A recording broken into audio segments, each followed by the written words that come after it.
Aussi loin qu'elle se souvienne, Denise dit avoir toujours manifesté des troubles bipolaires.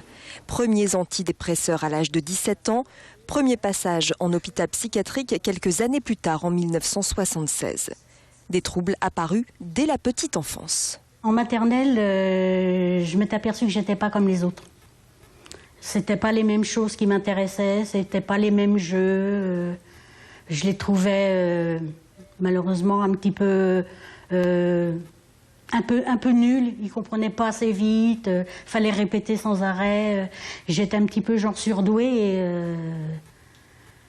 et ça allait pas.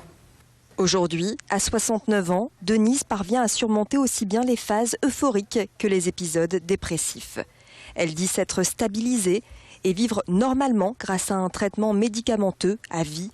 Mais la maladie a eu ses conséquences, notamment sur le plan familial. Ça causait énormément de tort, même au niveau de mes enfants. C'est-à-dire parce que les enfants, je les ai fait souffrir. Bon, il y en a qui m'ont pardonné, il y en a un qui m'a jamais pardonné. Ma maman, elle hurlait, elle pouvait être violente, ou elle pouvait rester dans son lit pendant 3 semaines.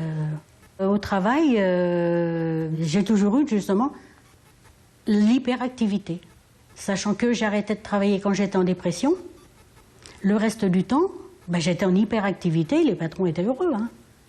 Pour informer et accompagner les personnes bipolaires et leur entourage, en 2005, Denise Mignot a créé l'association Étoile Bipolaire.